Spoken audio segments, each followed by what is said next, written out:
Friends, உங்ககிட்ட ஒரு கேள்வி கேட்குறேன். உங்கள் அப்பாவோ இல்லை அம்மாவோ இல்லை நீங்களே கூட நீங்கள் கஷ்டப்பட்டு சம்பாதிச்ச பணத்தை வந்து எஃப்டியில் போட்டு வச்சுருக்கீங்களா? ரொம்ப நல்ல விஷயம். ஆனால் ஒரு 30 வருஷம் கழித்து கணக்கு பார்த்தீங்க அப்படின்னா அந்த எஃப்டி உங்களை சீக்ரெட்லி ஏமாற்றி இருக்கும். வாங்க நம்ம ஃப்ரெண்ட்ஸ் ரமேஷ் அண்ட் சுரேஷை பார்ப்போம். ரமேஷ் வந்து 10 லட்ச ரூபாய் வந்து எஃப்டியில் இன்வெஸ்ட் பண்ணியிருக்காரு. 30 வருஷம் கழிச்சு அவர் அந்த பணத்தை விட்ரா பண்ணுறாரு. அவருக்கு கிடைச்சது 76 லட்சம் ரூபாய்.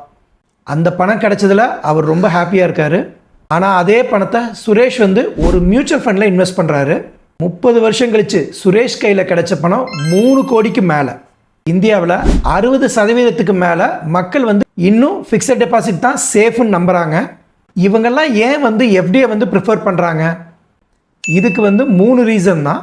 அதில் மொதல் ரீசன் வந்து கேரண்டீடாக ஒரு ரிட்டர்ன் கிடைக்கும் அப்படிங்கிறது. ரெண்டாவது ரீசன் இது கவர்மெண்ட் பேக்கப் பண்ணுது, ஸோ எந்த ரிஸ்க்குமே கிடையாது அப்படின்னு நினைக்கிறது. மூணாவது என்னோட அப்பா தாத்தா எல்லாருமே பண்ணாங்க, ஸோ நானும் இதை பண்ணுறேன் அப்படின்னு நினைக்கிறது.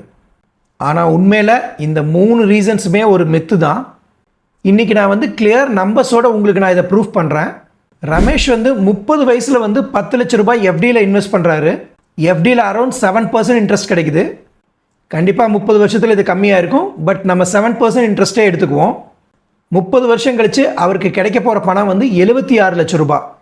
இதுக்கு மேலே அவர் என்ன இன்கம் ஸ்லாபில் இருக்காரோ அந்த டேக்ஸ் வேறு அவர் பே பண்ணணும். இதே பணத்தை சுரேஷ் வந்து ஒரு மியூச்சுவல் ஃபண்டில் இன்வெஸ்ட் பண்ணுறாரு. மியூச்சுவல் ஃபண்டில் ஆவரேஜ் 12லேருந்து 13% ரிட்டர்ன் கிடைக்கும். இது கடந்த 46 வருஷம் ஹிஸ்ட்ரியோட ஆவரேஜ் தான் சொல்லியிருக்கேன். 30 வருஷம் கழித்து அவருக்கு 3 கோடிக்கு மேலே ரிட்டர்ன்ஸ் கிடைக்கும். ஆனால் இங்கே ரியல் ஷாக் என்னன்னு பார்த்தீங்கன்னா இன்ஃப்ளேஷன் அப்படின்ற ஒரு விஷயந்தான். எஃப்டியோட ரிட்டர்ன் ஆவரேஜ் 7% நம்ம சொல்லியிருக்கோம். கரண்ட் இன்ஃப்ளேஷனோட ஆவரேஜும் 6 to 7% இருக்குது. அப்போ நீங்கள் கேட்கலாம், எஃப்டிக்கு வந்து டேக்ஸ் கட்டணுமா அப்படின்னு சொல்லி. ஆமாம், நீங்கள் என்ன இன்கம் டேக்ஸ் ஸ்லாபில் இருக்கீங்களோ அந்த டேக்ஸை வந்து நீங்கள் பே பண்ண வேண்டியது இருக்கும். நீங்கள் 30% ஸ்லாபில் இருந்தீங்கன்னா அதை வந்து நீங்கள் டேக்ஸாக பே பண்ணணும். எஃப்டியோட ரியல் ஆஃப்டர் டேக்ஸ் ஆஃப்டர் இன்ஃப்ளேஷனுக்கு அப்புறம் பார்த்தீங்கன்னா மேபி அது 0வாக இருக்கலாம், இல்லை நெகட்டிவில் கூட போகலாம்.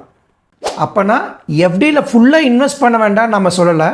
இதை வந்து ஒரு ஸ்மார்ட் காம்பினேஷனில் பண்ணணும் அப்படிங்கிறத நம்ம சொல்கிறோம். இதுக்கு தான் நம்ம 5 ஃபிங்கர் ஸ்ட்ராட்டஜி அப்படின்னு ஒன்று வச்சுருக்கோம். இதில் தம் ஃபிங்கர் அப்படிங்கிறது ஒரு லார்ஜ் கேப் ஃபண்டில் நம்ம இன்வெஸ்ட் பண்ணலாம் ஸ்டெபிலிட்டிக்காக. அதே மாதிரி இண்டெக்ஸ் ஃபிங்கர் அப்படிங்கிறது ஃப்ளெக்ஸி கேப்லேயோ இல்லை ஒரு மல்டி கேப்லேயோ வந்து இன்வெஸ்ட் பண்ணலாம்.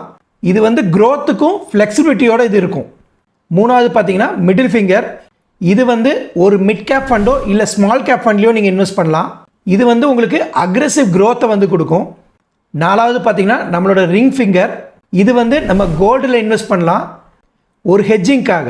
அதே மாதிரி லிட்டில் ஃபிங்கர். இது வந்து நம்ம டெப்ட்லேயோ எஃப்டி மாதிரி இன்ஸ்ட்ருமெண்ட்லேயோ இன்வெஸ்ட் பண்ணலாம். இது ஒரு எமர்ஜென்சி பர்பஸ்க்காக நம்ம இன்வெஸ்ட் பண்ணுறது. இது அரௌண்ட் 10 to 15% இருக்கலாம் பேஸ்ட் ஆன் உங்கள் ஃபேமிலி ஃபினான்ஷியல் பொசிஷனை பொறுத்து. அதனால் நம்ம எஃப்டியிலையும் வந்து பணம் வைக்கலாம், ஆனால் ஃபுல் அமௌண்ட்டை கொண்டு போய் எஃப்டியில் வைக்கிறது அட்வைசபிள் கிடையாது. இந்த வீடியோ என்னோட 100வது வீடியோ. கடந்த 99 வீடியோலையும் ஒரே ஒரு விஷயந்தான் நான் உங்ககிட்ட சொல்ல முயற்சி பண்ணுறேன். உங்கள் பணம் உங்களுக்காக வேலை செய்யணும். நீங்கள் பணத்துக்காக உங்கள் வாழ்நாள் முழுக்க வேலை பார்க்கக்கூடாது. எஃப்டியில் 30 வருஷம்லாம் நம்ம பணத்தை வச்சோம் அப்படின்னா நாம தான் அந்த பணத்துக்காக வேலை செய்ய வேண்டியது இருக்கும். இதே ஒரு 30 வருஷம் நீங்கள் மியூச்சுவல் ஃபண்டில் பணம் வச்சிங்கன்னா அந்த பணம் உங்களுக்காக வாழ்நாள் முழுசாக வேலை செய்யும். ஒரு கன்க்ளூஷன் அப்படிங்கிறதுக்கு வரலாம். இப்போ நீங்கள் என்ன செய்யலான்னு பார்த்தீங்கன்னா, நீங்களோ இல்லை உங்கள் பேரண்ட்ஸோ எஃப்டியில் எவ்வளோ பணம் வச்சுருக்காங்கன்னு பாருங்கள். அதில் எவ்வளோ எமர்ஜென்சிக்காக இல்லை எவ்வளோ லாங் டேர்ம் போட்டிருக்கீங்க அப்படின்னு பாருங்கள். இதில் லாங் டேர்மில் போட்டிருக்கக்கூடிய பணத்தை வந்து நீங்கள் மியூச்சுவல் ஃபண்டில் ட்ரான்ஸ்ஃபர் பண்ணலாம். இதை எப்படி பண்ணுறதுன்னு உங்களுக்கு தெரியல அப்படின்னா இந்த ஸ்க்ரீனில் தெரியுற நம்பரையோ இல்லை டிஸ்கிரிப்ஷனில் இருக்க நம்பரையோ காண்டாக்ட் பண்ணுங்கள். உங்களுக்கு ஒரு ஃப்ரீ கன்சல்டேஷன் கொடுக்கறதுக்கு நாங்கள் தயாராக இருக்கோம். இந்த வீடியோ உங்களுக்கு யூஸ்ஃபுல்லாக இருந்தால் ஒரு லைக் பண்ணிவிட்டு ஷேர் பண்ணுங்கள். உங்கள் ஃபேமிலியில் இல்லை ஃப்ரெண்ட்ஸில் யார் எஃப்டியில் பணம் வச்சுருக்கான்னு நினைக்கிறீங்களோ அவங்களுக்கு மறக்காமல் இதை ஷேர் பண்ணுங்கள்.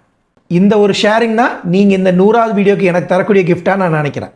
மீண்டும் ஒரு நல்ல வீடியோவில் சந்திப்போம். நன்றி.